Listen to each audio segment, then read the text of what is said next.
ਸਤਿ ਸ਼੍ਰੀ ਅਕਾਲ ਜੀ ਸਾਰਿਆਂ ਨੂੰ। ਯੂਥ ਬੋਲਦਾ ਹੈ ਤਾਂ ਇੱਕ ਨਵਾਂ ਐਪੀਸੋਡ ਲੈ ਕੇ ਮੈਂ ਰੋਮਨਪ੍ਰੀਤ ਇੱਕ ਵਾਰ ਫਿਰ ਤੋਂ ਤੁਹਾਡੇ ਸਾਹਮਣੇ ਹਾਜ਼ਰ ਹੋਈ ਆ। ਅੱਜ ਦਾ ਐਪੀਸੋਡ ਬਹੁਤ ਹੀ ਖਾਸ ਹੋਣ ਵਾਲਾ ਵਾ। ਤੁਹਾਨੂੰ ਪਤਾ ਜਦੋਂ ਵੀ ਇੰਡੀਆ ਤੋਂ ਆਉਂਦੇ ਆ ਬਹੁਤ ਹੀ ਵੱਡੇ ਵੱਡੇ ਸੁਪਨੇ ਹੁੰਦੇ ਆ, ਅਸੀਂ ਇਹ ਕਰਨਾ, ਇਹ ਲੈਣਾ, ਇੱਥੇ ਜਾਣਾ, ਉੱਥੇ ਜਾਣਾ। ਉਹਦੇ ਵਿੱਚ ਜਿਹੜਾ ਇੱਕ ਸੁਪਨਾ ਹੁੰਦਾ ਵਾ ਉਹ ਜ਼ਰੂਰ ਹੁੰਦਾ ਕਿ ਅਸੀਂ ਸੋਹਣੀ ਜੀ ਗੱਡੀ ਲੈਣੀ ਆ, ਮਤਲਬ ਵੱਡੀ ਸਾਰੀ ਗੱਡੀ ਲੈ ਕੇ ਇੰਡੀਆ ਫੋਟੋਆਂ ਪਾਉਣੀਆਂ ਵਾ। ਕਈਆਂ ਦਾ ਸੁਪਨਾ ਹੁੰਦਾ ਵਾ ਜੀ ਅਸੀਂ ਗੱਡੀ ਲੈਣੀ ਹੈ, ਕਈਆਂ ਦਾ ਹੁੰਦਾ ਵਾ ਕਿ ਅਸੀਂ ਗੱਡੀਆਂ ਜਿਹੜੀਆਂ ਉਹ ਵੇਚਣੀਆਂ ਵਾ, ਕਾਰ ਬਿਜ਼ਨਸ ਦੇ ਵਿੱਚ ਜਾਣਾ ਆ। ਸੋ ਅੱਜ ਸਾਡੇ ਨਾਲ ਸ਼ਾਮਿਲ ਹੋਏ ਨੇ ਵਿਹਾਨ, ਜਿਨ੍ਹਾਂ ਤੋਂ ਪੁੱਛਾਂਗੇ ਕਿ ਗੱਡੀਆਂ ਦਾ ਬਿਜ਼ਨਸ ਕੀ ਆ, ਸੇਲਸ ਕਿੱਦਾਂ ਹੁੰਦੀਆਂ ਵਾ, ਤੇ ਜਦੋਂ ਨਵੇਂ ਆਉਂਦੇ ਹੋ ਤੁਸੀਂ ਇੰਡੀਆ ਤੋਂ ਜਾਂ ਫਿਰ ਥੋੜਾ ਟਾਈਮ ਹੋ ਜਾਂਦਾ ਵਾ ਤੁਸੀਂ ਗੱਡੀ ਨਵੀਂ ਲੈਣੀ ਆ ਤੇ ਉਸ ਵਕਤ ਕਿਹੜੀਆਂ ਕਿਹੜੀਆਂ ਚੀਜ਼ਾਂ ਦਾ ਖਾਸ ਧਿਆਨ ਰੱਖਣ ਦੀ ਲੋੜ ਆ। ਸਤਿ ਸ਼੍ਰੀ ਅਕਾਲ ਵਿਹਾਨ। ਸਤਿ ਸ਼੍ਰੀ ਅਕਾਲ ਰੋਮਨ ਜੀ, ਕੀ ਹਾਲ ਹੈ ਜੀ? ਵਧੀਆ ਜੀ, ਤੁਸੀਂ ਸੁਣਾਓ? ਆਲ ਗੁੱਡ ਆਲ ਆਉਣ ਵੇਲੇ ਔਖਾ ਤਾਂ ਨਹੀਂ ਹੋਇਆ? ਨਹੀਂ ਜੀ ਨਹੀਂ, ਸਰੀ ਦਾ ਟ੍ਰੈਫਿਕ ਜ਼ਿਆਦਾ ਤੰਗ ਤਾਂ ਨਹੀਂ ਕੀਤਾ? ਟ੍ਰੈਫਿਕ ਬਹੁਤ ਵੱਧ ਗਿਆ ਅੱਜ, ਪਰ ਗੱਡੀਆਂ ਵੀ ਵਧੀਆ ਨੇ ਤੇ ਟ੍ਰੈਫਿਕ ਵੀ ਵਧੀਆ ਸੋ ਇਹ ਵਧੀਆ ਗੱਲ ਹੈ ਕਿ ਨਹੀਂ? ਜੀ ਬਿਲਕੁਲ, ਮੇਰੇ ਬਿਜ਼ਨਸ ਲਈ ਤਾਂ ਵਧੀਆ ਹੀ ਗੱਲ ਹੈ। ਸੋ ਵਿਹਾਨ, ਸਭ ਤੋਂ ਪਹਿਲਾਂ ਤਾਂ ਵਾਈ ਕਾਰ ਸੇਲਸ? ਮੈਂ ਬਚਪਨ ਤੋਂ ਕਾਰਸ ਲਈ ਕਾਫੀ ਪੈਸ਼ਨੇਟ ਹਾਂ ਜੀ। And S for as I believe, ਜਦੋਂ ਮੈਂ ਛੋਟਾ ਸੀਗਾ ਦੂਰੋਂ ਦੇਖ ਕੇ ਕਾਰ ਨੂੰ ਦੱਸ ਦੇਣਾ ਉਹਦਾ ਕੀ ਇੰਜਨ ਹੈ, ਸਾਰਾ ਕੁਝ ਮੈਂ ਦੱਸ ਸਕਦਾ ਹਲੇ ਵੀ ਜੀ। ਇਨਫੈਕਟ ਇੱਧਰ ਵੀ। ਸੋ ਦੈਟ ਲੈਡ ਕਿ ਮੈਂ ਕਾਰ ਸੇਲਸ ਦੇ ਵਿੱਚ ਜਾਵਾਂ। So that's why I ਚੋਜ਼ car sales. ਕਿੰਨੀ ਕੁ ਉਮਰ ਸੀਗੀ ਤੁਹਾਡੀ ਜਦੋਂ ਤੁਹਾਨੂੰ ਹੋ ਗਿਆ ਕਿ ਨਹੀਂ ਗੱਡੀਆਂ? ਐਸ ਮਤਲਬ ਕੋਈ ਸਪੈਸੀਫਿਕ ਉਮਰ ਨਹੀਂ ਯਾਦ ਜੀ, ਬਟ ਇੱਕ ਸ਼ੌਂਕ ਸੀਗਾ। ਸੋ ਬਚਪਨ ਤੋਂ ਬਿਲਡ ਅਪ ਹੁੰਦਾ ਰਿਹਾ ਜੀ, ਸ਼ੌਂਕ ਮੈਚੁਰ ਹੁੰਦਾ ਰਿਹਾ ਜੀ, ਤੇ ਕਾਰ ਸੇਲਸ ਦੇ ਵਿੱਚ ਆ ਗਏ। ਤੇ ਜਦੋਂ ਗੱਲ ਕੀਤੀ ਜਾਵੇ ਕਾਰ ਸੇਲਸ ਦੀ, ਕਈਆਂ ਨੂੰ ਲੱਗਦਾ ਕਿ ਬਹੁਤ ਹੀ ਈਜ਼ੀ ਆ ਤੇ ਕਈਆਂ ਨੂੰ ਲੱਗਦਾ ਕਿ ਬਹੁਤ ਹੀ ਹਾਰਡ ਆ ਇਹ ਜੌਬ। ਤੁਹਾਨੂੰ ਕੀ ਲੱਗਦਾ ਵਾ ਕਿ ਕਿੰਨੀ ਕੁ ਹਾਰਡ ਹੈ ਜਾਂ ਕਿੰਨੀ ਕੁ ਈਜ਼ੀ ਆ ਕਾਰ ਸੇਲਸ? ਸੋ ਕਾਰ ਸੇਲਸ ਈਜ਼ੀ ਵੀ ਹੈਗੀ ਹੈ, ਹਾਰਡ ਵੀ ਹੈਗੀ at the same time, because ਅੱਜ ਕੱਲ ਮੈਂ ਦੇਖਦਾ ਨਵੇਂ ਬੱਚੇ ਜਿਹੜੇ ਆ ਰਹੇ ਨੇ ਉਹ ਮੇਰੇ ਤੋਂ ਪੁੱਛਦੇ ਕਿ ਇਹ ਪਾਰਟ ਟਾਈਮ ਕਰ ਸਕਦੇ ਆ, ਕਿੰਨਾ ਟਾਈਮ ਦੇਣਾ ਪੈਂਦਾ ਹੈ ਜਾਂ ਜਿਵੇਂ ਵੀ ਹੈ ਨਾ। But to be honest, part time ਨਹੀਂ ਕਰ ਸਕਦੇ ਤੁਸੀਂ ਇਸ ਚੀਜ਼ ਨੂੰ, ਬਿਕੋਜ਼ ਸੇਲਸ ਇਜ਼ ਸਮਥਿੰਗ ਜਿੱਥੇ ਤੁਹਾਨੂੰ 24 ਘੰਟੇ ਓਵਰ ਦ ਫੋਨ ਤੁਹਾਡਾ ਕਲਾਇੰਟ ਦਾ ਧਿਆਨ 100 ਚੀਜ਼ਾਂ ਸਫਰ ਕਰਨੀਆਂ ਪੈਂਦੀਆਂ ਨੇ ਇੱਕ ਸੇਲ ਕਰਨ ਵਾਸਤੇ। ਅਗੇਨ ਡਿਪੈਂਡ ਕਰਦਾ ਤੁਹਾਡੀ ਕਿ ਮਤਲਬ ਤੁਸੀਂ ਸੇਲਸ ਕਿਵੇਂ ਕਰਦੇ ਹੋ, ਕਿਸੇ ਨਾਲ ਕਿਵੇਂ ਗੱਲ ਕਰਦੇ ਹੋ, ਕਿਸੇ ਨਾਲ ਕਿੰਨੀ ਜਲਦੀ ਕਨੈਕਟ ਹੁੰਦੇ ਹੋ ਐਜ਼ ਅ ਕਸਟਮਰ। ਤੇ ਤੁਸੀਂ ਕਸਟਮਰ ਬਾਰੇ ਵੀ ਸੋਚਣਾ, ਐਟ ਦ ਸੇਮ ਟਾਈਮ ਤੁਸੀਂ ਆਪਦੇ ਬਿਜ਼ਨਸ ਬਾਰੇ ਵੀ ਸੋਚਣਾ ਹੈ। So hard and easy it's at the same time, ਮੈਂ ਆਹੀ ਕਹੂੰਗਾ, depending on person to person. ਤੁਸੀਂ ਕਿਹਾ ਕਿ ਨਵੇਂ ਆਏ ਪੁੱਛਦੇ ਆ ਕਿ ਕਾਰ ਸੇਲਸ ਕਰਨੀ ਪਾਰਟ ਟਾਈਮ ਕਰ ਸਕਦੇ ਆ। ਸੋ ਜਿਹੜੇ ਨਵੇਂ ਬੱਚੇ ਆਏ ਆ ਉਹ ਹਲੇ ਸਟੂਡੈਂਟ ਆ, ਹਲੇ ਸਟੱਡੀ ਕਰਦੇ ਪਏ ਆ, ਕੀ ਉਹ ਕਾਰ ਸੇਲਸ ਕਰ ਸਕਦੇ ਨੇ? ਸਟੱਡੀ ਪਰਮਿਟ ਤੇ ਆਈ ਥਿੰਕ ਸੋ VSA ਜਿਹੜੀ ਕਿ vehicle sales authority of British Columbia ਹੈਗੀ ਹੈ, ਦੇ ਉਹ ਪਾਰਟਿਕੂਲਰਲੀ ਅਲਾਉ ਨਹੀਂ ਕਰਦੇ ਕਾਰ ਸੇਲਸ ਕਰਨ ਨੂੰ ਫॉर ਪਾਰਟ ਟਾਈਮ ਸਟੂਡੈਂਟਸ ਔਰ ਜੋ ਵੀ ਪਾਰਟ ਟਾਈਮ ਵੀਜ਼ਾ ਤੇ ਤੁਸੀਂ ਆ ਰਹੇ ਹੋ।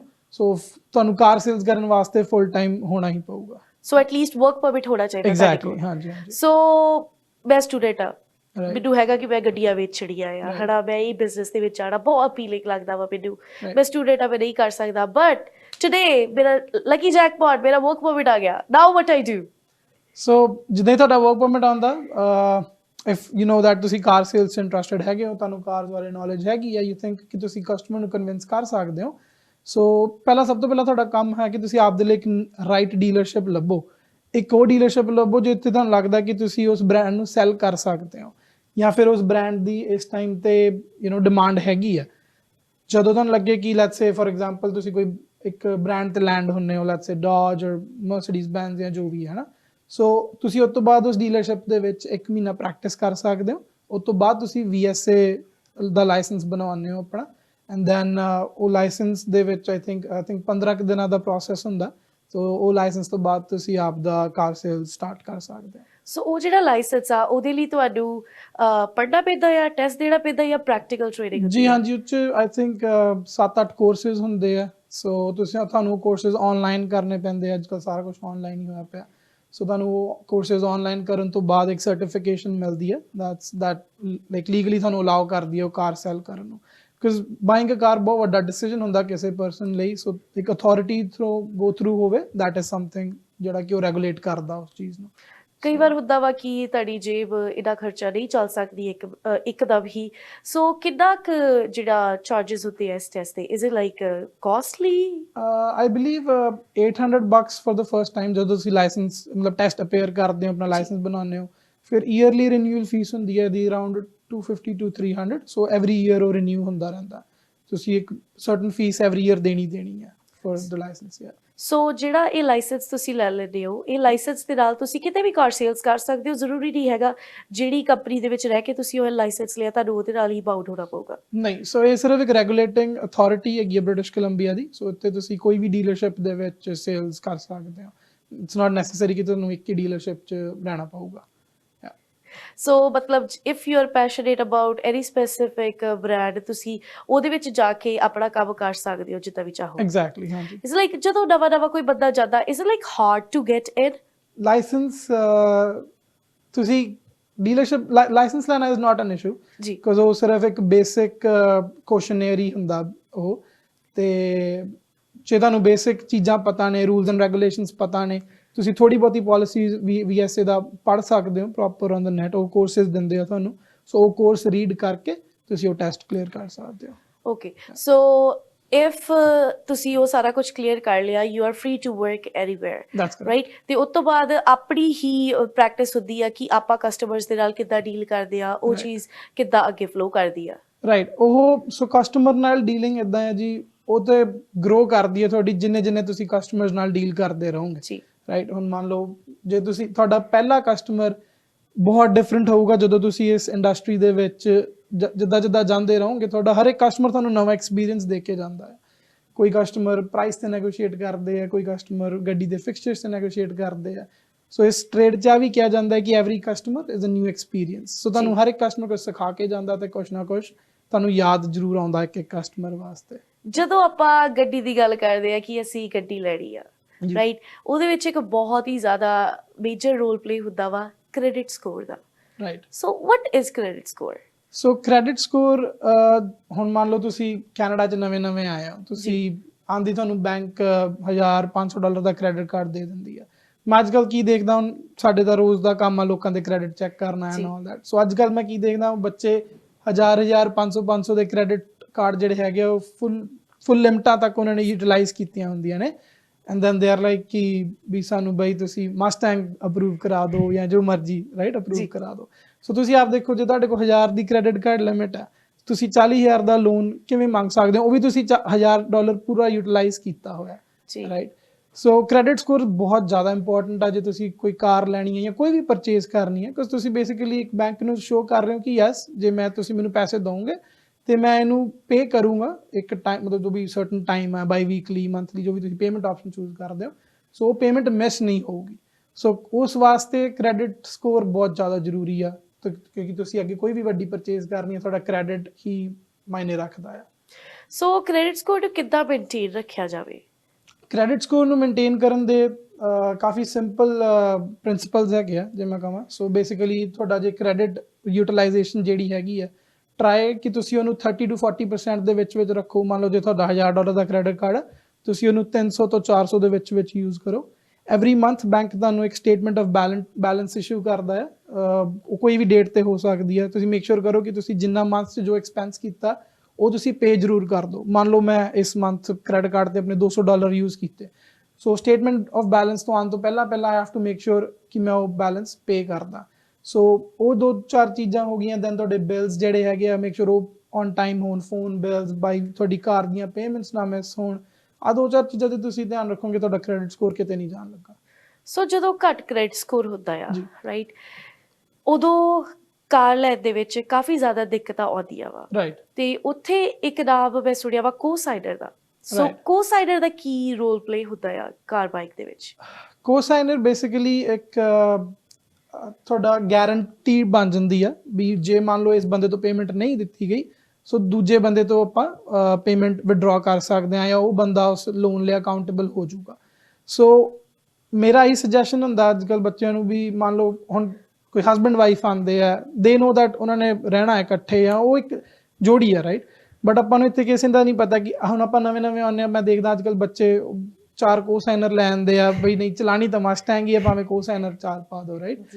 ਸੋ ਉਹ ਚੀਜ਼ਾਂ ਵੀ ਆਪਾਂ ਆਪਦਾ ਤਾਂ ਕ੍ਰੈਡਿਟ ਖਰਾਬ ਕਰ ਹੀ ਰਹੇ ਹਾਂ ਬਟ ਆਪਾਂ ਜਿਹੜੇ ਚਾਰ ਸਾਡੇ ਨਾਲ ਹੈਗੇ ਉਹਨਾਂ ਦਾ ਵੀ ਕ੍ਰੈਡਿਟ ਖਰਾਬ ਹੋ ਰਿਹਾ and credit is very important. ਇੱਦਾਂ ਦੀ ਕੰਟਰੀ ਦੇ ਵਿੱਚ ਕ੍ਰੈਡਿਟ ਇਜ਼ ਦ ਮੇਨ ਜਿੱਥੋਂ ਤੁਸੀਂ ਕੁਝ ਵੀ ਵੱਡੀ ਪਰਚੇਜ਼ ਕਰ ਸਕਦੇ ਹੋ। ਕਈ ਵਾਰ ਜਿਹੜੇ ਬੱਚੇ ਹੁੰਦੇ ਆ ਉਹਨਾਂ ਨੂੰ ਪਤਾ ਨਹੀਂ ਹੁੰਦਾ ਕਿ ਕੋ-ਸਾਈਨਰ ਜੇਕਰ ਤੁਸੀਂ ਕਿਸੇ ਦੇ ਵੱਧਦੇ ਹੋ ਤੇ ਉਹਦੇ ਕੀ ਡਰਾਬੈਕਸ ਹੋ ਸਕਦੇ ਆ। ਸੋ ਜਿੱਦਾਂ for example we both are friends, ਤੁਹਾਨੂੰ ਇਹਦੀ ਨੌਲੇਜ ਨਹੀਂ ਹੈਗੀ ਤੇ ਮੈਂ ਕਿਹਾ ਚੱਲ ਵਿਹਾਰ ਮੇਰੇ ਨਾਲ ਤੇ ਆਪਾਂ ਗੱਡੀ ਲੈ ਕੇ ਆਉਣੀ ਆ ਤੂੰ ਮੇਰੇ ਕੋ-ਸਾਈਨਰ ਰਾਈਟ। ਤੇ ਉਸ ਟਾਈਮ ਤੇ ਵਿਹਾਰ ਨੂੰ ਕੀ ਕਰਨਾ ਚਾਹੀਦਾ ਵਾ ਜਦੋਂ ਕੋਈ ਤੁਹਾਡਾ ਰੈਂਡਮ ਫਰੈਂਡ ਤੁਹਾਨੂੰ ਕਹਿ ਰਿਹਾ ਵਾ ਆ ਜਾ ਮੇਰਾ ਕੋ-ਸਾਈਨਰ ਬਣ ਜਾ। ਸੋ ਜਿਵੇਂ ਕਿ ਹਰ ਇੱਕ ਚੀਜ਼ ਦੇ ਨੁਕਸਾਨ ਵੀ ਹੈਗੇ ਤੇ ਫਾਇਦੇ ਵੀ ਹੈਗੇ। ਸੋ ਕੋ-ਸਾਈਨਰ ਦਾ ਫਾਇਦਾ ਵੀ ਹੁੰਦਾ ਹੈ ਤੇ ਨੁਕਸਾਨ ਵੀ ਹੈਗੇ।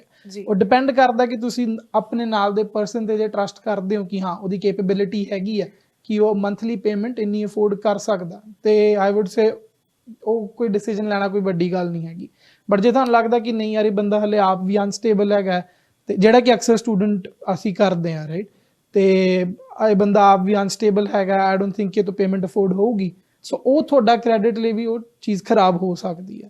ਮੰਨ ਲਓ ਜੇ ਮੈਂ ਪੇਮੈਂਟ ਕਰ ਰਿਹਾ ਆਪਣੀ ਕਾਰ ਦੀ ਤੁਸੀਂ ਮੇਰੇ ਕੋ-ਸਾਈਨਰ ਹੈਗੇ ਹੋ ਤੇ ਤੁਹਾਡਾ ਕ੍ਰੈਡਿਟ ਵੀ ਨਾਲ ਬੂਸਟ ਹੋਏਗਾ but at the same time ਜੇ ਮੰਨ ਲਓ ਮੈਂ ਪੇਮੈਂਟ ਨਹੀਂ ਕਰ ਪਾ ਰਿਹਾ ਤੇ ਤੁਹਾਡਾ ਕ੍ਰੈਡਿਟ ਸਕੋਰ ਵੀ ਨਾਲ ਡਿੱਗੇਗਾ ਹੀ।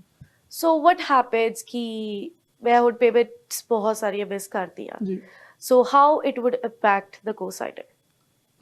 ਮੰਨ ਲਓ ਤੁਸੀਂ ਮਤਲਬ ਮੈਂ 3 ਤੋਂ 4 ਪੇਮੈਂਟਾਂ ਮਿਸ ਕਰਤੀਆਂ ਸੋ ਕੀ ਹੁੰਦਾ ਜਿਹੜੀ ਤੁਹਾਡੀ ਕਾਰ ਹੁੰਦੀ ਆ ਉਹ ਇੱਕ ਨਾ ਇੱਕ ਦਿਨ ਬੈਂਕ ਆ ਕੇ ਚੱਕ ਲੈਂਦਾ ਵਾਪਸ ਐਂਡ ਦੈਨ ਉਹ ਤੁਹਾਡੇ ਮਤਲਬ ਬੈਂਕ ਉਸ ਅਕਾਊਂਟ ਨੂੰ ਕਲੋਜ਼ ਕਰ ਦਿੰਦਾ। ਸੋ ਜਿਹੜਾ ਵੀ ਅਕਾਊਂਟ ਜਿਹੜਾ ਬੈਂਕ ਕਲੋਜ਼ ਕਰਦਾ that is very dangerous for your credit because ਉਹ ਇਹ ਸ਼ੋ ਕਰਦਾ ਕਿ ਤੁਸੀਂ ਇਸ ਚੀਜ਼ ਦੀ ਪੇਮੈਂਟ ਨਹੀਂ ਕਰ ਪਾਏ ਤੇ ਤੁਸੀਂ ਆਪਣੀ ਕੈਪੇਬਿਲਿਟੀ ਹੋਣ ਤੋਂ ਮਤਲਬ ਤੁਹਾਡੇ ਕੋਲ ਇੰਨੀ ਕੈਪੇਬਿਲਿਟੀ ਨਹੀਂ ਸੀਗੀ ਬਟ ਤੁਸੀਂ ਲੋਨ ਫੇ ਵੀ ਲੈ ਲਿਆ ਤੇ ਬੈਂਕ ਤੁਹਾਨੂੰ ਚਾਰਜ ਪੈਨਲਟੀਜ਼ ਵੀ ਚਾਰਜ ਕਰਦਾ ਜਿਹਨੂੰ ਆਪਾਂ ਲੇਟ ਪੇਮੈਂਟ ਫੀਸ ਵਗੈਰਾ ਕਹਿ ਦਿੰਦੇ ਆ ਤੇ ਗੱਡੀ ਤਾਂ ਤੁਹਾਡੀ ਗਈ। ਸੋ ਐਜ਼ ਅ ਕੋ-ਸਾਈਨਰ ਤੁਹਾਨੂੰ ਕੀ ਇਫੈਕਟ ਹੋਊਗਾ ਮਤਲਬ ਤੁਹਾਡੇ ਜਿਹੜਾ ਜਦੋਂ ਆਪਾਂ ਕ੍ਰੈਡਿਟ ਪੁੱਲ ਕਰਦੇ ਆ ਕਿਸੇ ਬੰਦੇ ਦਾ ਸਾਨੂੰ A to Z ਉਹਦੀ ਹਿਸਟਰੀ ਪਤਾ ਲੱਗ ਜਾਂਦੀ ਹੈ ਕਿ ਇਹਨੇ ਕਿੱਥੇ ਕੀ ਕ੍ਰੈਡਿਟ ਯੂਟਿਲਾਈਜੇਸ਼ਨ ਕਿਵੇਂ ਕੀਤੀ ਹੈ। ਸੋ ਤੁਹਾਡਾ ਵੀ ਕ੍ਰੈਡਿਟ ਇਕੁਅਲੀ ਹੀ ਡੈਮੇਜ ਹੁੰਦਾ ਆ ਜਦੋਂ ਤੁਸੀਂ ਕੋਈ ਪੇਮੈਂਟ ਮਿਸ ਕਰਦਾ ਆ ਜਾਂ ਜਿਵੇਂ ਦੈਟਸ ਵਾਈ ਆਪਾਂ ਜਦੋਂ ਕਿਸੇ ਨੂੰ ਕੋ-ਸਾਈਨਰ ਪਾਉਂਦੇ ਆ ਤਾਂ ਆਪਾਂ ਮੇਕ ਸ਼ੋਰ ਕਰਦੇ ਹਾਂ ਕਿ ਉਹ ਅਵੇਅਰ ਹੋਵੇ ਕਿ ਇਹਦਾ ਜੋ ਵੀ ਜਿਹਦੇ ਵੀ ਮਤਲਬ ਪੇਮੈਂਟ ਕਰੋਗੇ ਨਹੀਂ ਕਰੋਗੇ ਸੋ ਉਹਦਾ ਕਨਸੀਕੁਐਂਸ ਕੋ-ਸਾਈਨਰ ਨੂੰ ਵੀ ਹੋਊਗਾ ਹੀ ਹੋਊਗਾ। ਸੋ is it something like that ਕਿ ਉਹ ਕਾਰ ਹੈ ਜਿਹੜੀ ਉਹ ਕੋ-ਸਾਈਨਰ ਦੇ ਨਾਮ ਤੇ ਹੋ ਜਾਂਦੀ ਆ ਕਿ ਉਹ ਕਾਰ ਸਿੱਧਾ ਹੀ ਬੈਂਕ ਲੈ ਜਾਂਦੀ ਆ ਰਿਦੀ ਓਨਰ ਦੇ ਨਾਮ ਤੇ ਹੀ ਆ। ਬੈਂਕ ਆਈ ਬਲੀਵ ਕੋ-ਸਾਈਨਰ ਨੂੰ ਅਪਰੋਚ ਕਰਦੀ ਹੈ ਕਿ ਤੁਸੀਂ ਇਸ ਕਾਰ ਦੀ ਪੇਮੈਂਟਸ ਕਰ ਸਕਦੇ ਹੋ ਜਾਂ ਨਹੀਂ ਜਸਟ ਬਿਕੋਜ਼ ਉਹ ਰਜਿਸਟਰਡ ਓਨਰ ਨਹੀਂ ਹੈਗੇ ਇੰਸ਼ੋਰੈਂਸ ਦੇ under. So I don't think ਕਿ ਉਹ ਬੈਂਕ ਕੋ-ਸਾਈਨਰ ਨੂੰ ਆਫਰ ਕਰਦੀ ਹੈ ਕਿ you'd like to make the payments ਜਾਂ ਨਹੀਂ ਸੋ ਕਾਰ ਬੈਂਕ ਚੱਕ ਕੇ ਲੈ ਜਾਂਦੀ ਹੈ ਮੋਸਟ ਕੇਸਿਸ ਦੇ ਵਿੱਚ। ਸੋ ਹੁਣੀ ਤੁਸੀਂ ਨਾਮ ਲਿਆ ਇੰਸ਼ੋਰੈਂਸ ਰਾਈਟ ਸੋ ਅਨਦਰ ਕੀ ਪੁਆਇੰਟ ਇੰਸ਼ੋਰੈਂਸ ਵੀ ਬਹੁਤ ਜ਼ਰੂਰੀ ਆ। ਹੁਣ ਜਦੋਂ ਆਪਾਂ ਇੰਡੀਆ ਹੁੰਦੇ ਸੀਗੇ ਕਈ ਵਾਰ ਆਪਾਂ ਨੂੰ ਆਲਮੋਸਟ ਪਤਾ ਨਹੀਂ ਹੁੰਦਾ ਸੀਗਾ ਕਾਰ ਦੀ ਇੰਸ਼ੋਰੈਂਸ ਵੀ ਹੁੰਦੀ ਆ ਰਾਈਟ ਆਲਮੋਸਟ ਜੇ ਡਾਕੇ ਤੇ ਕਿਸੇ ਨੇ ਰੋਕ ਵੀ ਲਿਆ ਉਹਨਾਂ ਨੇ ਕਿਹਾ ਪੇਪਰ ਦਿਖਾਓ ਬਸ ਗੱਡੀ ਦੇ ਪੇਪਰ ਚੱਕ ਕੇ ਦਿੰਦੇ ਨੇ ਪਤਾ ਵੀ ਨਹੀਂ ਹੁੰਦਾ ਸੀ ਇੰਸ਼ੋਰੈਂਸ ਵੀ ਦੇਣੀ ਆ। ਸੋ ਜਦੋਂ ਇੱਥੇ ਆਏ ਆਪਾਂ ਨੂੰ ਪਤਾ ਲੱਗਿਆ ਕਿ ਜਿਹੜੀ ਇੰਸ਼ੋਰੈਂਸ ਆ ਉਹ ਬਹੁਤ ਹੀ ਕਰੂਸ਼ੀਅਲ ਪਾਰਟ ਆ ਜਿਹੜਾ ਪਲੇ ਕਰਦੀ ਆ ਜਦੋਂ ਆਪਾਂ ਗੱਡੀ ਖਰੀਦਦੇ ਆ। ਸੋ ਥੋੜਾ ਜਿਹਾ ਸਾਨੂੰ ਇੰਸ਼ੋਰੈਂਸਿਸ ਬਾਰੇ ਜੇਕਰ ਤੁਸੀਂ ਦੇ ਸਕਦੇ ਥੋੜਾ ਜਿਹਾ review how this thing works. For sure insurance ਬਹੁਤ ਹੀ ਇੰਪੋਰਟੈਂਟ ਚੀਜ਼ ਹੈਗੀ ਆ। ਤੁਸੀਂ 40,000 ਦੀ ਕਾਰ ਚਲਾ ਰਹੇ ਹੋ ਜਾਂ ਕੁਝ ਵੀ ਸਰਟਨ ਅਮਾਉਂਟ ਦੀ ਕਾਰ ਚਲਾ ਰਹੇ ਹੋ ਤੁਸੀਂ ਮੇਕ ਸ਼ੋਰ ਕਰਨਾ ਚਾਹੁੰਦੇ ਹੋ ਕਿ ਕੱਲ ਨੂੰ ਕੁਝ ਮਿਸ ਹੈਪਨਿੰਗ ਹੁੰਦੀ ਹੈ ਰੱਬ ਨਾ ਕਰੇ ਤੁਸੀਂ ਕਾਰ ਤੁਹਾਡੀ ਟੋਟਲ ਹੋ ਜਾਂਦੀ ਹੈ ਕੁਝ ਵੀ ਹੁੰਦੀ ਹੈ so you have to make sure ਕਿ ਤੁਹਾਡੀ ਗੱਡੀ ਕਵਰਡ ਆ। ਤੁਸੀਂ ਨਹੀਂ ਚਾਹੁੰਦੇ ਕਿ ਗੱਡੀ ਠੁਕੀ ਪਈ ਹੈ ਤੇ ਤੁਸੀਂ ਪੇਮੈਂਟਾਂ ਕਰ ਰਹੇ ਹੋ ਰਾਈਟ। ਸੋ ਫੁੱਲ ਕਵਰੇਜ ਵਾਸਤੇ ਤੁਹਾਡੇ ਆਪ ਦੇ ਲਈ ਵੀ ਤੁਹਾਡਾ ਸਾਹਮਣੇ ਵਾਲੇ ਪਰਸਨ ਦਾ ਜਿਹੜਾ ਲਾਸ ਹੋਇਆ ਹੈ ਉਹਦੇ ਵਾਸਤੇ ਇੱਕ ਫੁੱਲ ਇੰਸ਼ੋਰੈਂਸ ਮੈਂ ਰეკਮੈਂਡ ਕਰਦਾ ਸਾਰਿਆਂ ਨੂੰ ਲੈਣੀ ਜ਼ਰੂਰੀ ਹੈ ਤਾਂ ਕਿ ਤੁਸੀਂ ਇਨ ਦੀ ਐਂਡ ਤੁਹਾਨੂੰ ਜ਼ਿਆਦਾ ਲਾਸ ਨਾ ਸਹਿਣਾ ਪਵੇ। ਸੋ ਇੰਸ਼ੋਰੈਂਸ 'ਚ ਜੋ ਕਵਰ ਹੋ ਜਾਏਗਾ ਉਹ ਬੈਸਟ ਆ। ਕਈ ਵਾਰ ਜਿਹੜੇ ਆਪਣੇ ਲੋਕ ਆ ਰਾਈਟ ਉਹ ਸ਼ਾਰਟਕਟਸ ਲੱਭਦੇ ਹੁੰਦੇ ਆ ਕਿ ਲੈਟਸ ਡੂ ਸਮ ਸ਼ਾਰਟਕਟ ਇਹਦਾ ਨਾਮ ਪਾ ਲੈਂਦੇ ਆ ਜਾਂ ਫਿਰ ਲਰਨਰਸ ਦੇ ਇੰਸ਼ੋਰੈਂਸ ਲੈ ਲੈਂਦੇ ਆ ਸੋ ਉਹਦਾ ਕੀ ਇੰਪੈਕਟ ਹੁੰਦਾ ਆ। ਆਈ ਬਲੀਵ ICBC ਨੇ ਆਹੀ ਚੀਜ਼ ਧਿਆਨ 'ਚ ਰੱਖਦੇ ਹੋਏ ਹੁਣ ਇੱਕ ਨਵਾਂ ਰੂਲ ਕੱਢਿਆ ਸੀਗਾ ਲਾਸਟ ਈਅਰ ਕਿ ਜਿਹੜਾ ਮੰਨ ਲਓ ਕਿਸੇ ਦਾ ਐਕਸੀਡੈਂਟ ਹੁੰਦਾ ਸੋ ਜਿਹੜਾ ਪਰਸਨ ਡਰਾਈਵ ਕਰ ਰਿਹਾ ਸਿਰਫ ਉਹਦਾ ਲਾਇਸੈਂਸ ਹੀ ਇਫੈਕਟ ਹੋਊਗਾ। ਆਈ ਡੋਂਟ ਥਿੰਕ ਕਿ ਜਿਹੜਾ ਮੰਨ ਲਓ ਜੇ ਮੇਰੇ ਨਾਂ ਤੇ ਗੱਡੀ ਹੈਗੀ ਹੈ ਪਰ ਡਰਾਈਵ ਮੇਰਾ ਫਰੈਂਡ ਕਰ ਰਿਹਾ ਤੇ ਮੇਰੇ ਇੰਸ਼ੋਰੈਂਸ 'ਚ ਕੁਝ ਇਫੈਕਟ ਹੋਏਗਾ because insurance is according to your license. ਤੇ ਤੁਹਾਡੇ ਲਾਇਸੈਂਸ ਦੇ ਅਕੋਰਡਿੰਗ ਹੀ ਤੁਸੀਂ ਲਾਇਬਲ ਹੁੰਨੇ ਹੋ, ਤੁਹਾਡੀ ਹੀ insurance person as a person ਵੱਧਦੀ ਹੈ insurance, not as a car. Okay so ਕੋਈ ਐਕਸਪੀਰੀਅੰਸ ਬੰਦਾ ਐਡ ਕਰਨ ਨਾਲ ਇੰਸ਼ੋਰੈਂਸ ਘਟਦੀ ਜ਼ਰੂਰ ਆ, ਬਟ ਜੇ ਕੱਲ ਨੂੰ ਕੁਝ ਐਕਸੀਡੈਂਟ ਹੁੰਦਾ ਹੈ, ਕੁਝ ਹੁੰਦਾ, ਲਾਇਬਲ ਉਹੀ ਹੋਊਗਾ ਜਿਹਨੇ ਕਾਰ ਐਕਸੀਡੈਂਟ ਕੀਤਾ ਆ, ਜਿਹਦੀ ਫਾਲਟ ਹੈਗੀ ਆ। ਓਕੇ ਸੋ ਕਈ ਵਾਰ ਹੁੰਦਾ, ਆਪਾਂ ਕਈ ਵਾਰ ਸੁਣਿਆ ਕਿ ਕਾਰ ਟੋਟਲ ਲਾਸ ਹੋ ਗਈ, right. Right? So what that means? Total loss basically ਇਹਦਾ ਇਹ ਮਤਲਬ ਹੁੰਦਾ ਕਿ ਕਾਰ ਦੇ ਸੋ ਇੱਕ ਇਹ ਪਾਰਟਿਕੂਲਰ ਪਾਰਟਸ ਤੱਕ ਵੀ, ਜਿਹਨੂੰ ਆਪਾਂ ਰੀਬਿਲਡ ਟਾਈਟਲ ਵੀ ਕਹਿ ਦਿੰਦੇ ਹਾਂ। ਜੀ ਸੋ ਬੇਸਿਕਲੀ ਦੋ ਤਿੰਨ ਚੀਜ਼ਾਂ ਹੁੰਦੀਆਂ, ਇੱਕ ਜਦੋਂ ਤੁਹਾਡੀ ਕਾਰ ਦੇ 에ਅਰ ਬੈਗਸ ਖੁੱਲ ਜਾਂਦੇ ਆ ਤੇ ਤੁਹਾਡੀ ਕਾਰ ਦੀ ਇੱਕ ਜਿਹੜੀ ਡੈਮੇਜ ਆ ਉਹ ਇੱਕ ਸਰਟਨ ਵੈਲਿਊ ਤੋਂ ਜ਼ਿਆਦਾ ਹੋ ਜਾਂਦਾ ਆ। ਜੀ ਸੋ ਤੁਹਾਡੇ 에ਅਰ ਬੈਗਸ ਡੈਮੇਜ ਐਂਡ ਤੁਹਾਡੀ ਇੰਜਨ ਜਾਂ ਚੈਸੀ ਤੇ ਕੋਈ ਨੁਕਸਾਨ ਹੋਣਾ, ਉਹ ਬੇਸਿਕਲੀ ਕਾਰ ਨੂੰ ਟੋਟਲ ਜਾਂ ਇੱਕ ਰੀਬਿਲਡ ਟਾਈਟਲ ਦੇ ਦਿੰਦੇ ਆ। ਸੋ ਜਦੋਂ ਕਾਰ ਟੋਟਲ ਲਾਸ ਹੋ ਗਈ, you will get the money back, ਗੱਡੀ ਦੀ ਜਿਹੜੇ ਪੈਸੇ ਆ? ਉਹ ਬੇਸਿਕਲੀ ਮਾਰਕੀਟ ਵੈਲਿਊ ਤੇ ਡਿਪੈਂਡ ਕਰਦਾ। ਹੁਣ ਮੰਨ ਲਓ ਮੈਂ ਕਾਰ 2019 ਚ ਲਈ 50,000 ਦੀ, ਪਰ ਰਾਈਟ ਨਾ ਉਹਦੀ ਵੈਲਿਊ ਜਸਟ ਐਨ ਐਗਜ਼ਾਮਪਲ 35,000 ਆ, ਸੋ ਮਾਰਕੀਟ ਵੈਲਿਊ ਮਿਲੂਗੀ। ਜੀ ਸੋ ਉਸ ਗੈਪ ਨੂੰ ਕਵਰ ਕਰਨ ਵਾਸਤੇ ਇੰਸ਼ੋਰੈਂਸ ਬ੍ਰੋਕਰਸ ਈਵਨ ਦੋ ਗੈਪ ਇੰਸ਼ੋਰੈਂਸ ਵੀ ਆਫਰ ਕਰਦੇ ਆ, ਬਟ ਉਹ ਤੁਹਾਡੀ ਵਿਸ਼ ਹੁੰਦੀ ਹੈ ਕਿ ਤੁਸੀਂ ਉਹ ਬਾਏ ਕਰਨੀ ਹੈ buy the time you getting insured ਜਾਂ ਨਹੀਂ। ਸੋ ਗੈਪ ਇੰਸ਼ੋਰੈਂਸ ਮੇਰੇ ਹਿਸਾਬ ਨਾਲ ਬਾਏ ਕਰਨਾ ਇੰਪੋਰਟੈਂਟ ਹੈ, ਕਿਉਂਕਿ ਆਪਾਂ ਦੇਖਦੇ ਹਾਂ ਕਿ ਕਈ ਵਾਰੀ ਗੱਡੀ ਤੇ 50,000 ਦਾ ਲੋਨ ਖੜਾ ਹੁੰਦਾ ਤੇ ਉਹਦੀ ਮਾਰਕੀਟ ਵੈਲਿਊ 30,000 ਵੀ ਨਹੀਂ ਰਹਿ ਗਈ ਹੁੰਦੀ। ਸੋ ਉਹ ਨੈਗੇਟਿਵ ਬੰਦੇ ਨੂੰ ਫਿਰ ਆਪ ਆਪਣੇ ਜੇਬੋਂ ਭਰਨੀ ਪੈਂਦੀ। ਸੋ ਗੈਪ ਇੰਸ਼ੋਰੈਂਸ ਐਗਜ਼ੈਕਟਲੀ ਕੀ ਆ? ਉਹ ਤੁਹਾਨੂੰ ਇੰਸ਼ੋਰੈਂਸ ਤੋਂ ਇਲਾਵਾ ਇੱਕ ਹੋਰ ਇੰਸ਼ੋਰੈਂਸ ਲੈਣੀ ਪੈਂਦੀ ਆ? ਦੈਟਸ ਕਰੈਕਟ, ਉਹ ਇੰਸ਼ੋਰੈਂਸ ਤੋਂ ਇਲਾਵਾ ਇੱਕ ਹੋਰ ਇੰਸ਼ੋਰੈਂਸ ਹੈ, ਬਟ ਬੇਸਿਕਲੀ ਉਹ ਗੈਪ ਕਵਰ ਕਰਦੀ ਹੈ ਤੁਹਾਡੇ ਲੋਨ ਦੇ ਤੇ ਗੱਡੀ ਦੀ ਮਾਰਕੀਟ ਵੈਲਿਊ ਦੇ ਵਿੱਚ। ਸੋ ਤੁਹਾਨੂੰ ਡਿਫਰੈਂਸ ਨਾ ਜ਼ਿਆਦਾ ਪਵੇ, ਉਹਦੇ ਲਈ ਗੈਪ ਇੰਸ਼ੋਰੈਂਸ ਹੁੰਦੀ ਹੈ। ਜਿੱਦਾਂ ਤੁਸੀਂ ਹੁਣੀ ਥੋੜੀ ਦੇਰ ਪਹਿਲਾਂ ਕਿਹਾ ਕਿ ਗੱਡੀ ਤੇ ਰੀਬਿਲਡ ਟਾਈਟਲ ਆ ਗਿਆ, ਰਾਈਟ ਇੱਕ ਰਿਪੋਰਟ ਆਉਂਦੀ ਆ ਜਿਹਨੂੰ ਆਪਾਂ ਕਹਿੰਦੇ ਆ ਕਾਰਫੈਕਸ ਰਿਪੋਰਟ। ਰਾਈਟ। ਸੋ ਉਹ ਰਿਪੋਰਟ ਕੀ ਚੀਜ਼ ਆ ਤੇ ਉਹਦੇ ਵਿੱਚ ਕਿਹੜੀ ਕਿਹੜੀ ਚੀਜ਼ ਹੁੰਦੀ ਆ ਤੇ ਉਹ ਦੇਖਣੀ ਕਾਹਤੋਂ ਜ਼ਰੂਰੀ ਆ? ਕਾਰਫੈਕਸ ਦੇਖਣੀ ਜਦੋਂ ਵੀ ਤੁਸੀਂ ਗੱਡੀ ਬਾਏ ਕਰਦੇ ਹੋ, ਸਪੈਸ਼ਲੀ ਯੂਜ਼ਡ ਕਾਰ ਦੀ ਹੀ ਹਿਸਟਰੀ ਹੁੰਦੀ ਆ। ਸੋ ਤੁਸੀਂ ਮੇਕ ਸ਼ੋਰ ਕਰੋ ਕਿ ਜਿਹੜੀ ਤੁਹਾਡੀ ਕਾਰਫੈਕਸ ਤੇ ਵਿਨ ਨੰਬਰ ਆ ਉਹ ਤੁਹਾਡੀ ਕਾਰ ਦੇ ਵਿਨ ਨੰਬਰ ਨਾਲ ਮੈਚ ਕਰੇ। ਜੀ ਸੋ ਕਾਰਫੈਕਸ ਦੇਖਣਾ ਜ਼ਰੂਰੀ ਇਸ ਵਾਸਤੇ ਹੈਗਾ ਬਿਕੋਜ਼ ਉਸ ਚ A to Z ਜਿਹਨੂੰ ਆਪਾਂ ਕਹਿ ਦਿੰਦੇ ਆ ਕਿ ਪੂਰੀ ਜਨਮ ਤਾਂ ਲਿਖੀ ਹੋਈ ਆ ਗੱਡੀ ਵਾਸਤੇ, ਜਨਮ ਪੱਤਰੀ ਆ। ਸੋ ਪੂਰੀ ਜਨਮ ਪੱਤਰੀ ਲਿਖੀ ਹੁੰਦੀ ਆ ਗੱਡੀ ਦੀ। ਸੋ ਦ ਡੇਟ ਗਾਟ ਰਜਿਸਟਰਡ, ਮੰਨ ਲਓ 8 ਜੂਨ ਨੂੰ ਰਜਿਸਟਰ ਹੋਈ ਆ, ਐਂਡ ਉਸ ਤੋਂ ਬਾਅਦ ਕਿੱਥੇ ਕਿੱਥੇ ਸਰਵਿਸ ਹੋਈ ਆ, ਕਿੱਥੇ ਕਿੱਥੇ ਗੱਡੀ ਚੱਲੀ ਆ, ਮਿਸੀਸਾਗਾ ਤੋਂ ਆਈ ਆ, ontario ਤੋਂ ਆਈ ਆ। ਸੋ ਐਵਰੀਥਿੰਗ A to Z ਕਾਰਫੈਕਸ ਦੇ ਵਿੱਚ ਕਵਰਡ ਹੁੰਦਾ। ਸੋ ਈਵਨ ਇਫ ਫॉर ਐਗਜ਼ਾਮਪਲ ਸਾਲ ਦਾ ਟਾਈਮ ਸਪੈਨ ਸੀਗਾ, ਇੱਕ ਸਰਵਿਸ ਮੈਂ ਕਰਾ ਲਈ ਬੇਲ ਐਂਡ ਮੋਟਰਸ ਤੇ ਜਾ ਕੇ, ਦੂਜੀ ਸਰਵਿਸ ਮੈਂ ਕਰਾ ਲਈ ਜਾ ਕੇ ਫੋਰਡ ਤੇ ਲਾਈਕ ਦੂਜੀ ਡੀਲਰਸ਼ਿਪ ਤੇ, ਤੀਜੀ ਸਰਵਿਸ ਮੈਂ ਕਿਸੇ ਪ੍ਰਾਈਵੇਟ ਤੋਂ ਕਰਾ ਲਈ। ਸੋ ਉਹ ਜਿੱਦਾਂ ਵੀ ਉਹ ਤਿੰਨਾਂ ਦਾ ਕੰਮ ਹੋਇਆ ਸਾਰਾ ਕੁਝ ਉਹ ਰਿਪੋਰਟ ਦੇ ਵਿੱਚ ਆ ਜਾਊਗਾ। ਕਈ ਪ੍ਰਾਈਵੇਟ ਮਕੈਨਿਕਸ ਆਈ ਬਲੀਵ ਨਹੀਂ ਰਿਪੋਰਟ ਕਰਦੇ ਕਾਰਫੈਕਸ ਨੂੰ, ਬਟ ਜਿਹੜੀ ਰਜਿਸਟਰਡ ਡੀਲਰਸ ਹੈਗੇ ਆ, ਸਰਵਿਸ ਸ਼ਾਪਸ ਨੇ, ਉਹ ਤੁਹਾਡੇ ਵਿਨ ਨੂੰ ਹਮੇਸ਼ਾ, ਤੁਸੀਂ ਜਦੋਂ ਵੀ ਮੰਨ ਲਓ ਤੁਸੀਂ ਜਿਫੀ ਲੂਪ ਜਾਂਦੇ ਹੋ ਸਰਵਿਸ ਕਰਵਾਉਣ, ਉਹ ਤੁਹਾਡੇ ਵਿਨ ਤੇ ਸਰਵਿਸ ਰੈਕੋਰਡ ਕਰਦੇ ਨੇ, ਸਰਵਿਸ ਰਿਕਾਰਡ ਕਰਦੇ ਨੇ। ਸੋ ਉੱਥੇ ਕਈ ਵਾਰੀ ਮੈਂਸ਼ਨ ਵੀ ਹੁੰਦਾ ਕਿ ਇਸ ਸਰਵਿਸ 'ਚ ਆਇਲ ਚੇਂਜ ਹੋਇਆ, ਬ੍ਰੇਕ ਪੈਡਸ ਪਏ। ਸੋ ਤੁਹਾਨੂੰ ਇਹ ਵੀ ਯਾਦ ਰਹਿੰਦਾ ਕਿ ਆਹ ਦੀ ਮੇਨਟੇਨੈਂਸ ਲਾਸਟ ਟਾਈਮ ਇਸ ਰੀਜ਼ਨ ਕਰਕੇ ਹੋਈ ਸੀਗੀ।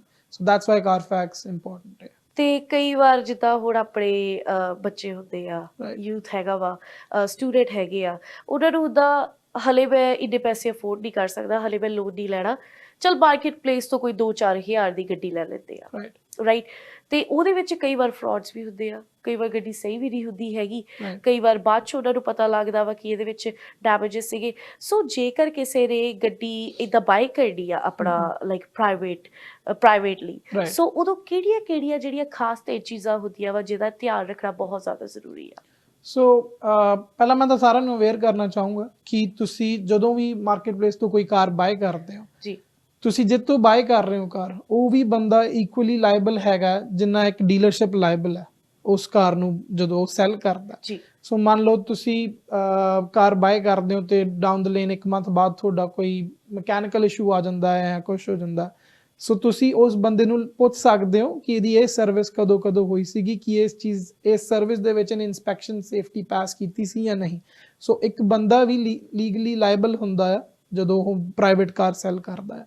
ਅਦਰ ਦੈਨ ਦੈਟ, ਤੁਸੀਂ ਜਦੋਂ ਵੀ let's say privately car buy ਕਰਦੇ ਹੋ, ਸੋ ਮੇਕ ਸ਼ੋਰ ਕਰੋ ਕਿ ਤੁਸੀਂ ਇੱਕ ਮਕੈਨੀਕਲ ਇਨਸਪੈਕਸ਼ਨ ਜ਼ਰੂਰ ਕਰਾਓ। 100-150 ਦੀ ਫੀਸ ਹੁੰਦੀ ਹੈ ਆਈ ਬਲੀਵ ਉਹਦੀ, ਬਟ ਤੁਹਾਨੂੰ ਇੱਕ ਪੀਸ ਆਫ ਮਾਈਂਡ ਮਿਲ ਜਾਂਦਾ ਆ ਕਿ ਇਸ ਕਾਰ ਦੇ ਵਿੱਚ ਆ ਇਸ਼ੂਜ਼ ਆ ਸਕਦੇ ਆ ਆਉਣ ਵਾਲੇ ਟਾਈਮ ਦੇ ਵਿੱਚ, ਜਾਂ ਆ ਇਸ਼ੂਜ਼ ਹੁਣ ਹੈਗੇ ਆ, ਸੋ ਦੈਟ ਕਿ ਤੁਹਾਨੂੰ ਤੁਸੀਂ ਅਵੇਅਰ ਹੋ ਕਿ ਤੁਸੀਂ ਆ ਚੀਜ਼ ਬਾਏ ਕਰ ਰਹੇ ਹੋ।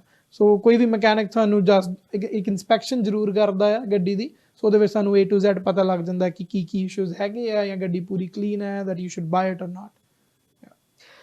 ਸੋ ਬੇਸ਼ੱਕ ਜਿਹੜੇ ਆਪਣੇ ਹੈਗੇ ਆ ਨੁਕਸਾਨ ਮਾਰਕੀਟ ਪਲੇਸ ਤੋਂ ਬਾਈ ਕਰਨ ਦੇ, ਬਟ ਜੇਕਰ ਤੁਸੀਂ ਸਹੀ ਪ੍ਰੀਕਾਸ਼ਨਸ ਲੈਂਦੇ ਹੋ it can turn out great. Exactly right. So ਜਿੱਦਾਂ ਉਹ ਤੁਸੀਂ ਕਿਹਾ ਕਿ ਲਾਇਬਲ ਹੈਗਾ ਵਾ ਕਿ ਮਹੀਨੇ ਬਾਅਦ ਕੋਈ ਵੀ ਪ੍ਰੋਬਲਮ ਆਉਂਦੀ ਆ, ਤੁਸੀਂ ਉਹਦੇ ਤੱਕ ਜਾ ਸਕਦੇ ਹੋ। ਰਾਈਟ। ਤੁਸੀਂ ਉਹਨੂੰ ਕਹਿ ਸਕਦੇ ਹੋ ਕਿ ਇੱਦਾਂ ਇਹਦੇ ਵਿੱਚ ਪ੍ਰੋਬਲਮ ਆ ਰਹੀ ਹੈ, ਤੂੰ ਕਦੋਂ ਕਰਾਇਆ ਸੀ। What if the person is like ਮੈਂ ਤਾਂ ਜੀ ਵੇਚਦੀ, ਹੋਰ ਨਹੀਂ ਮੇਰਾ ਕੋਈ ਲੈਣਾ ਦੇਣਾ, ਮੈਂ ਪੈਸੇ ਲੈ ਲਏ ਤੇ ਵੇਚਦੀ। ਸੋ ਉਸ ਪੁਆਇੰਟ ਤੇ ਤੁਸੀਂ ਕੁਝ ਕਰ ਸਕਦੇ ਹੋ, ਤੁਹਾਡੇ ਕੋਲ ਕੋਈ ਰਾਈਟਸ ਹੈਗੇ ਆ, ਕਿਸੇ ਤੱਕ ਪਹੁੰਚ ਕਰ ਸਕਦੇ ਹੋ। ਤੁਸੀਂ ਆਬਵੀਅਸਲੀ ਉਸ ਇੱਕ ਮੰਥ ਤਾਂ ਨਹੀਂ ਮੈਂ ਕਹੂੰਗਾ ਐਗਜ਼ੈਕਟ ਟੂ ਬੀ ਪ੍ਰੀਸਾਈਜ਼, ਮਤਲਬ ਇੱਕ ਸਰਟਨ ਟਾਈਮ ਪੀਰੀਅਡ ਤੋਂ ਬਾਅਦ ਜਦੋਂ ਤੁਸੀਂ ਆਪਣਾ ਇੰਸ਼ੋਰੈਂਸ ਆਪਣੇ ਟ੍ਰਾਂਸਫਰ ਕਰਦੇ ਹੋ, ਉਹਦੇ ਥੱਲੇ ਇੱਕ ਲਿਮਿਟ ਲਿਖੀ ਹੁੰਦੀ ਹੈ ਕਿ ਤੁਸੀਂ ਇੰਨੇ ਦੇਰ ਤੱਕ ਬੰਦਾ ਉਹ ਲਾਇਬਲ ਹੈਗਾ ਆ। ਸੋ ਉਸ ਲਿਮਿਟ ਦੇ ਅੰਦਰ ਜੇ ਤੁਸੀਂ ਰੱਖੋਗੇ ਦੈਨ ਸ਼ੁਡ ਬੀ ਫਾਈਨ। ਤੇ ਜਦੋਂ ਤੁਸੀਂ ਆਪਣਾ ਟ੍ਰਾਂਜੈਕਸ਼ਨ ਕਰਨੀ ਆ ਪੈਸੇ ਦੀ, ਕੀ ਕੈਸ਼ ਦੇ ਵਿੱਚ ਕਰਨੀ ਚਾਹੀਦੀ ਆ ਜਾਂ ਫਿਰ ਉਹਦੀ ਕੋਈ ਰਿਸੀਟ ਲੈਣੀ ਚਾਹੀਦੀ ਆ? ਤੁਸੀਂ ਕੈਸ਼ ਦੇ ਵਿੱਚ ਕਰੋ ਜਾਂ ਜਿਵੇਂ ਮਰਜ਼ੀ ਕਰੋ, ਉਹ ਇਸ਼ੂ ਨਹੀਂ ਹੁੰਦਾ। ਜਸਟ ਬਿਕੋਜ਼ ਤੁਸੀਂ ਇੰਸ਼ੋਰੈਂਸ ਟ੍ਰਾਂਸਫਰ ਜਦੋਂ ਕਰਦੇ ਹੋ, ਸੋ ਤੁਹਾਡੇ ਕੋਲ ਰੈਕਡ ਹੈਗਾ ਕਿ ਤੁਸੀਂ ਇਸ ਬੰਦੇ ਤੋਂ ਆਹ ਚੀਜ਼ ਬਾਏ ਕੀਤੀ ਹੈ। ਕਿਉਂਕਿ ਜਦੋਂ ਤੁਸੀਂ ਸੈਲ ਕਰਦੇ ਹੋ ਕਾਰ, ਤੁਹਾਡੀ ਆਪ ਦੀ ਜਿਹੜੀ ਓਰੀਜਨਲ ਰਜਿਸਟ੍ਰੇਸ਼ਨ ਹੈ ਉਹ ਤੋਂ ਬਗੈਰ ਉੱਤੇ ਸਾਈਨ ਕੀਤੇ ਹੋਏ ਤੁਸੀਂ ਕਾਰ ਨਹੀਂ ਸੈਲ ਕਰ ਸਕਦੇ। ਤੇ ICBC ਦੇ ਜਿਹੜੇ ਟ੍ਰਾਂਸਫਰ ਪੇਪਰ ਹੁੰਦੇ ਆ ਉੱਤੇ ਇਨਫੈਕਟ ਅਮਾਉਂਟ ਵੀ ਲਿਖਣੀ ਪੈਂਦੀ ਕਿ ਇਸ ਕਾਰ ਨੂੰ ਅਸੀਂ ਇਸ ਪ੍ਰਾਈਸ ਤੇ ਬਾਏ ਕੀਤਾ ਹੈ। ਓਹ ਦੈਟਸ ਗੁੱਡ ਟੂ ਨੋ। ਤੇ ਇਹ ਤਾਂ ਹੋ ਗਿਆ ਜੀ ਗੱਲ ਜੇਕਰ ਤੁਸੀਂ ਮਾਰਕੀਟ ਪਲੇਸ ਤੋਂ ਗੱਡੀ ਬਾਏ ਕਰਨ ਲੱਗੇ ਹੋ। ਦੂਜਾ ਆ ਗਿਆ, ਤੁਸੀਂ ਨਵੇਂ ਇੰਡੀਆ ਤੋਂ ਆਏ ਹੋ, GIC ਪੈਸੇ ਆਪਣੇ ਕੋਲ ਪਏ ਆ, ਹਲੇ ਫੀਸਾਂ ਭਰੀਆਂ ਹੋਈਆਂ ਵਾ ਡੈਡੀ ਜੀ ਨੇ ਆਪਣੇ ਸਾਲ ਦੀਆਂ, ਤੇ ਚਲੋ ਜੀ ਚੱਲੀਏ ਗੱਡੀ ਲੈਣ। ਸੋ ਉਦੋਂ ਕਿਹੜੀ ਚੀਜ਼ ਦਾ ਧਿਆਨ ਰੱਖਿਆ ਜਾਵੇ? ਗੱਡੀ ਲਓ ਜ਼ਰੂਰ, ਮੋਸਟ ਵੈਲਕਮ। ਕਾਰ ਤਾਂ ਤੁਸੀਂ ਲੈ ਸਕਦੇ ਹੋ ਆ ਕੇ, ਬਟ ਜਦੋਂ ਤੁਸੀਂ ਨਵੇਂ ਇੰਡੀਆ ਤੋਂ ਆਉਂਦੇ ਹੋ, ਤੁਹਾਡਾ ਕ੍ਰੈਡਿਟ ਨਹੀਂ ਹੁੰਦਾ, ਤੁਹਾਡੀ ਕੋਈ ਕ੍ਰੈਡਿਟ ਹਿਸਟਰੀ ਨਹੀਂ ਹੁੰਦੀ। ਸੋ ਤੁਸੀਂ ਮੇਕ ਸ਼ੋਰ ਕਰੋ ਕਿ ਤੁਸੀਂ ਉੱਦਾਂ ਦੀ ਕਾਰ ਲਓ ਜਿਹਨੂੰ ਤੁਸੀਂ ਐਕਚੁਅਲੀ ਅਫੋਰਡ ਕਰ ਸਕਦੇ ਹੋ। ਮੈਂ ਦੇਖਦਾ ਅੱਜ ਕੱਲ੍ਹ ਬੱਚੇ ਆਉਂਦੇ, ਜੌਬ ਹੁੰਦੀ ਨਹੀਂ, ਬਟ ਘਰਦਿਆਂ ਤੋਂ $10,000 ਪਹਿਲੇ ਮੰਗਾ ਕੇ ਵੀ ਬਈ ਲੈਣੀ ਤੇ ਮਸਟੈਂਗ ਹੀ ਲੈਣੀ ਹੈ, ਚੈਲੰਜਰ ਚਾਰਜਰ ਜੋ ਵੀ ਹੈ ਜੀ। ਸੋ ਤੁਸੀਂ ਉਹ ਮੇਕ ਸ਼ੋਰ ਕਰੋ ਕਿ ਜੇ ਤੁਹਾਨੂੰ ਲੱਗਦਾ ਕਿ ਤੁਸੀਂ ਘਰੋਂ ਐਵਰੀ ਮੰਥ $1,000 $1,200 ਸਿਰਫ ਕਾਰ ਤੇ ਸਪੈਂਡ ਕਰਨ ਲਈ ਮੰਗਾ ਸਕਦੇ ਹੋ, ਜਾਂ ਤੁਸੀਂ ਇੰਨੇ ਕੇਪੇਬਲ ਹੈਗੇ ਹੋ ਕਿ ਤੁਸੀਂ ਪਾਰਟ ਟਾਈਮ ਕੰਮ ਕਰਦੇ ਹੋਏ ਇੰਨਾ ਪੈਸਾ ਸਪੇਅਰ ਕਰ ਸਕਦੇ ਹੋ ਕਾਰ ਵਾਸਤੇ। ਕਿਉਂਕਿ ਅੱਜ ਕੱਲ੍ਹ ਹਰ ਬੰਦਾ ਸਿਆਣਾ ਜੀ, ਉਹਨੂੰ ਪਤਾ ਉਹ ਕੀ ਬਾਏ ਕਰ ਰਿਹਾ, ਉਹਨੂੰ ਪਤਾ ਕਿ ਉਹ ਕੀ ਨਹੀਂ ਕਰ ਰਿਹਾ। ਸੋ ਮੈਂ ਕਿਸੇ ਨੂੰ ਸਲਾਹ ਨਹੀਂ ਦਊਂਗਾ, ਬਟ ਹਾਂ ਮੈਂ ਇਹ ਜ਼ਰੂਰ ਕਹੂੰਗਾ ਕਿ ਤੁਸੀਂ ਆਪ ਦਾ ਫਾਈਨੈਂਸ਼ੀਅਲ ਸਿਸਟਮ ਦੇਖ ਕੇ ਫਿਰ ਹੀ ਕੋਈ ਡਿਸੀਜਨ ਲਓ ਅੱਗੇ ਜਾ ਕੇ। ਵਿਹਾਰ, ਮੈਂ ਇੱਕ ਚੀਜ਼ ਜ਼ਰੂਰ ਪੁੱਛਣਾ ਚਾਹੂੰਗੀ ਜੀ। S you are in cars, ਹਨਾ, ਜਿਹੜੇ ਵੀ ਲੋਕੀ ਗੱਡੀਆਂ ਦੇ ਸ਼ੌਕੀਨ ਹੁੰਦੇ ਆ, ਉਹਨਾਂ ਦੀ ਇੱਕ ਡ੍ਰੀਮ ਕਾਰ ਜ਼ਰੂਰ ਹੁੰਦੀ ਆ ਕਿ ਹਾਂ ਵੀ ਇਹ ਗੱਡੀ ਲੈ ਕੇ ਮੈਂ ਇਹ ਜਗ੍ਹਾ ਤੇ ਗੇੜੀ ਜ਼ਰੂਰ ਮਾਰ ਕੇ ਆਣੀ ਆ। So what's your dream car and what's your that dream destination of ਗੇੜੀ? My dream car is G-Wagon ਜੀ, ਵਿਦ Brabus kit ਹੋਵੇ ਪ੍ਰੋਪਰ। ਤੇ ਮੈਂ ਉਹਨੂੰ ਮੈਂ ਜਲੰਧਰ ਤੋਂ ਆ, ਮੈਂ ਉਹਨੂੰ ਜਲੰਧਰ ਮਾਡਲ ਟਾਊਨ ਚ ਜ਼ਰੂਰ ਘੁਮਾਉਣਾ ਚਾਹੁੰਦਾ। ਕਹਿੰਦੇ ਮੁੰਡਾ ਕੈਨੇਡਾ ਤੋਂ ਆਇਆ ਨਹੀਂ, ਕੈਨੇਡਾ ਤੋਂ ਆਇਆ ਦਾ ਪਤਾ ਲੱਗੇ, ਹਨਾ, ਕੈਨੇਡਾ ਤੋਂ ਆਇਆ ਦਾ ਪਤਾ ਲੱਗੇ। ਨਹੀਂ, ਬਹੁਤ ਵਧੀਆ ਜੀ, ਸ਼ਹਿਰ ਬਹੁਤ ਸੋਹਣਾ ਤੁਹਾਡਾ, ਤੁਹਾਡੀਆਂ ਗੱਲਾਂ ਬਾਤਾਂ ਬਹੁਤ ਸੋਹਣੀਆਂ, ਬਹੁਤ ਸੋਹਣੀ ਨੌਲੇਜ ਤੁਸੀਂ ਅੱਜ ਦਿੱਤੀ ਆ ਸਾਰੇ ਸਰੋਤਿਆਂ ਨੂੰ, ਤੇ thank you so much once again for coming. ਤੇ ਜਿੱਦਾਂ ਤੁਸੀਂ ਅੱਜ ਯੂਥ ਬੋਲਦਾ ਤੇ ਆਏ ਹੋ, ਤੇ ਅਸੀਂ ਆਪਣੇ ਸਾਰੇ ਗੈਸਟ ਨੂੰ ਆ ਜ਼ਰੂਰ ਕਹਿੰਦੇ ਆ ਕਿ ਯੂਥ ਨੂੰ ਤੁਸੀਂ ਜਾਂਦੇ ਕੀ ਮੈਸੇਜ ਦੇਣਾ ਚਾਹੋਗੇ? ਯੂਥ ਨੂੰ ਆਹੀ ਮੈਸੇਜ ਦੇਣਾ ਚਾਹੂੰਗਾ ਕਿ ਤੁਸੀਂ ਕੈਨੇਡਾ ਬਹੁਤ ਵਧੀਆ ਕੰਟਰੀ ਹੈ, ਤੁਸੀਂ ਬਹੁਤ ਪੈਸੇ ਕਮਾ ਸਕਦੇ ਹੋ ਇੱਥੇ, ਬਟ ਮੇਕ ਸ਼ੋਰ ਕਰੋ ਕਿ ਤੁਸੀਂ ਆਪਦੇ ਫਾਈਨੈਂਸਿਸ ਨੂੰ ਸਹੀ ਜਗ੍ਹਾ ਤੇ ਯੂਜ਼ ਕਰੋ, ਰਾਦਰ ਦੈਨ ਆਉਂਦੇ ਹੀ ਵੱਡੀਆਂ ਪੇਮੈਂਟਾਂ ਚੱਕ ਲੈਣੀਆਂ ਜਾਂ ਕੁਛ ਵੀ। ਇਟਸ ਬੈਟਰ ਕਿ ਤੁਸੀਂ ਉਹ ਪੈਸਾ ਸੇਵ ਕਰੋ, ਤੇ ਜਦੋਂ ਤੁਹਾਡਾ ਸਟੇਬਲ ਹੋ ਜਾਵੇ ਸਾਰਾ ਕੁਛ, ਉਦੋਂ ਕੋਈ ਵੱਡਾ ਫਾਈਨੈਂਸ਼ੀਅਲ ਡਿਸੀਜਨ ਲਓ। ਸੋ ਇਹ ਮੇਰਾ ਮੈਸੇਜ ਹੋਊਗਾ ਸਾਰੇ ਯੂਥ ਵਾਸਤੇ। ਥੈਂਕ ਯੂ ਸੋ ਮਚ ਵਿਹਾਰ, ਬਹੁਤ ਧੰਨਵਾਦ ਤੁਹਾਡਾ, ਤੁਸੀਂ ਸਾਡੇ ਲਈ ਟਾਈਮ ਕੱਢਿਆ। ਆਉਣ ਵਾਲੇ ਦਿਨਾਂ ਦੇ ਵਿੱਚ ਦੁਬਾਰਾ ਤੁਹਾਨੂੰ ਬੁਲਾਵਾਂਗੇ, ਤੇ ਆਸ ਕਰਦੇ ਹਾਂ ਤੁਸੀਂ ਆਪਣੀ G-Wagon Brabus kit ਪਵਾ ਕੇ ਜਲੰਧਰ ਚ ਜ਼ਰੂਰ ਘੁਮਾਓ ਜੀ। ਥੈਂਕ ਯੂ ਜੀ, ਥੈਂਕ ਯੂ। ਸੋ ਇਹ ਸੀਗੇ ਵਿਹਾਰ, ਤੁਹਾਨੂੰ ਪਤਾ ਲੱਗਿਆ ਜਦੋਂ ਤੁਸੀਂ ਗੱਡੀ ਲੈਣੀ ਆ ਤੁਸੀਂ ਕਿਹੜੀਆਂ ਚੀਜ਼ਾਂ ਦਾ ਖਾਸ ਧਿਆਨ ਰੱਖਣਾ ਆ। ਸਪੈਸ਼ਲੀ ਮਾਰਕੀਟ ਪਲੇਸ ਤੋਂ ਜਦੋਂ ਗੱਡੀ ਲੈਣੀ ਆ, ਕਾਰਫੈਕਸ ਰਿਪੋਰਟ ਕੀ ਆ, ਤੇ ਆਪਣਾ ਕ੍ਰੈਡਿਟ ਬਿਲਡ ਕਰਨਾ ਕਿੰਨਾ ਜ਼ਰੂਰੀ ਆ, ਤੇ ਹੋਰ ਕਿਹੜੀਆਂ ਚੀਜ਼ਾਂ ਦਾ ਧਿਆਨ ਰੱਖਣਾ ਵਾ। ਇਦਾਂ ਦੇ ਹੀ ਇਨਫੋਰਮੇਸ਼ਨ ਭਰੇ ਸੈਗਮੈਂਟਸ ਲੈ ਕੇ ਤੁਹਾਡੇ ਸਾਹਮਣੇ ਹਾਜ਼ਰ ਹੋਵਾਂਗੇ ਜੀ। ਅੱਜ ਦੇ ਲਈ ਇੱਥੇ ਇਜਾਜ਼ਤ ਦਿਓ। ਧੰਨਵਾਦ।